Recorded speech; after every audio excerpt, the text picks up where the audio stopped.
Is AI going to take my job? For me personally, then it will get overwhelming for sure. Even from people who are experienced in this industry. A big no. Hello everyone, I'm Pavni and welcome to my channel. So quite often I get career related questions from people around me, to which I have been able to answer to my best of abilities. And I thought that why don't I create a video on it so that it reaches a wider audience. So today's video is going to be like a Q&A session with the questions that I hear very often related to career. And this is going to be a very casual video, a very chit-chat kind of video. So without further ado, let's get started. Before we go into the questions, a gentle reminder. If you enjoy watching my content, then please consider subscribing to the channel. Subscribing to the channel doesn't cost you much, but it motivates me a lot to create content which is useful for everyone. A little disclaimer, the answers that I give now is my honest opinion. It is on the basis of my experience. So please consider this and then apply your logic or your reasoning when you take a decision. All right. So all of my questions are on my mobile phone, so that is why you would see me referring to my phone quite often. Let us get started now. The first question that I have here is, should I get into tech if I'm not from a tech background? My answer is a big yes, if you are interested in this particular career, that is tech career. So it is just a misconception that you should get into the tech industry only if you know hands-on coding or if you are interested in development. Because no, apart from being a developer, there are many more roles as well in the tech industry.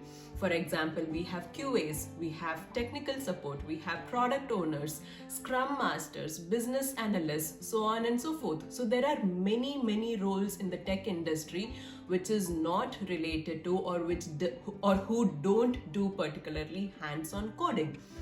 But apart from coding or apart from development, there are other skill sets which are very important to have. For example, having a good learning mindset, being a good team player. Are you able to think critically? Are you able to do analysis? Are you able to solve a given problem? Especially problem solving skills are very important in this industry. So if you have any of these skill sets and if you are interested in this particular industry, I would say to explore other roles which does not require hands-on development or which does not require any coding, and you can take up those jobs. So yes, you can get into the tech industry even if you do not know coding. All right. So the next question that I have here is, how do I know that which role or career path should I choose in the tech industry? This I feel is a very good question because many freshers have this question. Even I had this question. So here's what I did.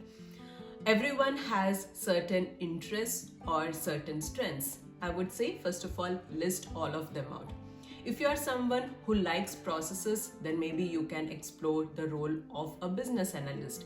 If you are someone who thinks logically and who likes coding, then you can explore a role related to development. If you are someone who enjoys, say, visuals or who is creative, then you can explore something into designing or UI, UX, so on. So I would say it would be really very helpful if you can just list down what are your interests and where are you very strong at. And accordingly, I have also heard that there are quite a few online quizzes that is available which you can take and you can or else even you can go on to ChatGPT. You can mention all of your interests, what is your strengths, so on and so forth, and it would suggest some of the roles, and from there on you can start exploring. Also, another thing to consider is you just go and talk to people, maybe connect with people on LinkedIn, or else connect with people whom you know, maybe in your society, or in general connect with people. Talk to them, know about their role, what do they do, what are the advantages, disadvantages, what is working, what is not working, so on and so forth. And from there, you would get really good insights about a particular role to which will help you in understanding if that particular role is for you or not. But the most important thing to remember over here is that if you have chosen a role and later after some 2 or 3 years you realize that this role is not for you, then please do not panic, because it is not the end of the world. I'm someone who has started off as a developer, but later I wanted to explore other roles as well. So as of now, I have worked in various roles, like for example, as a developer, as a business analyst, as an admin, as a solution consultant, so on and so forth. So even if you have started off in one role, it is okay. You can later pivot to other roles as well.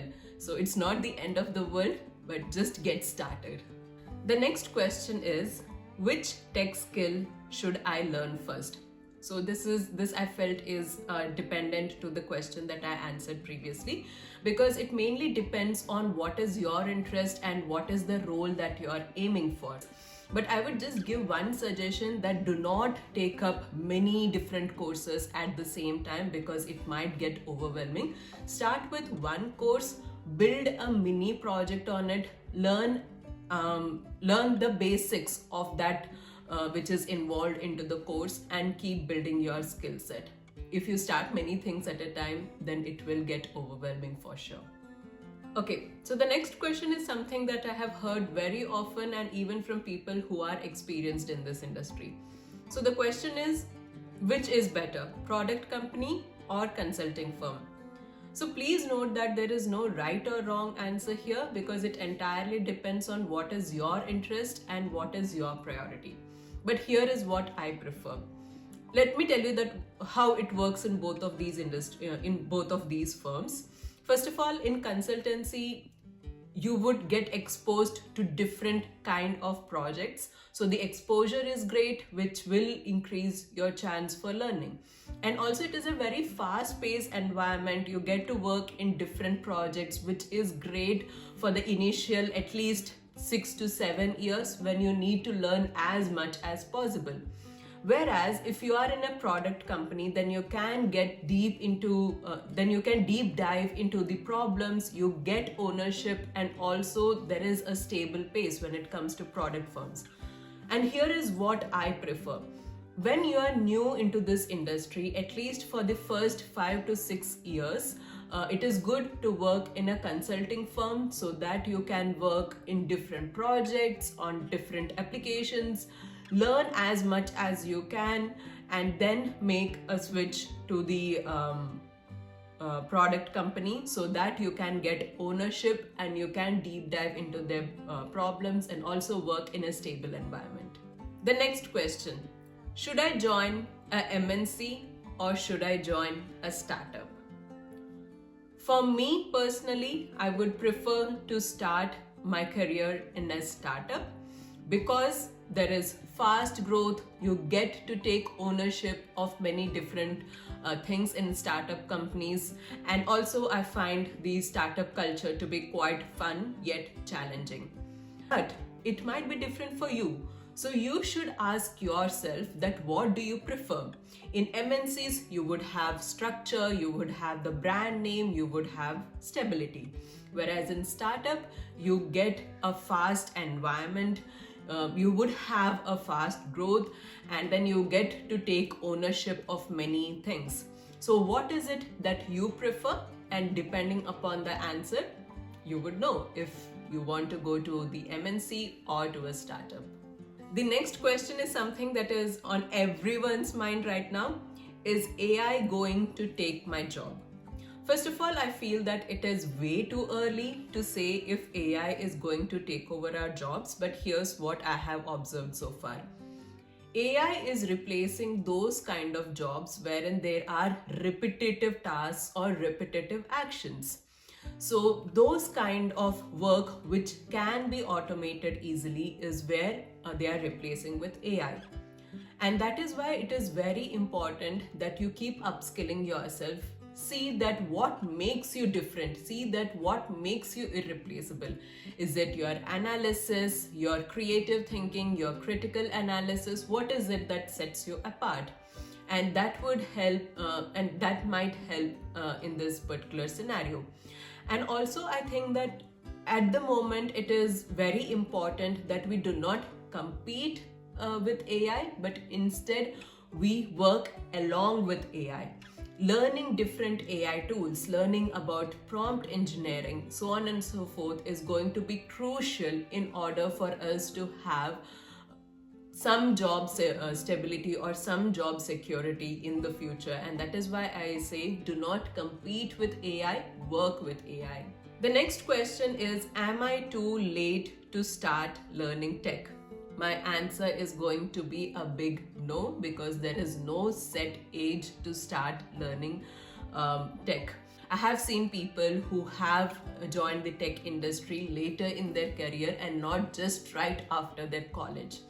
So there is no right age to start learning tech. As I mentioned before, if you have a learning mindset, then please do not think about it. Just go for it. So these were some of the questions that I had on my notes today, which I wanted to share with you all. But in case you have any further questions, then please post them in the comment section below, and I would try my level best to answer them. And also, if you found the content to be helpful, then share it with your friends as well. Like the video and also subscribe to the channel for more such useful content. I will see you all very soon in a new video. Till then, take very good care of yourselves. Bye.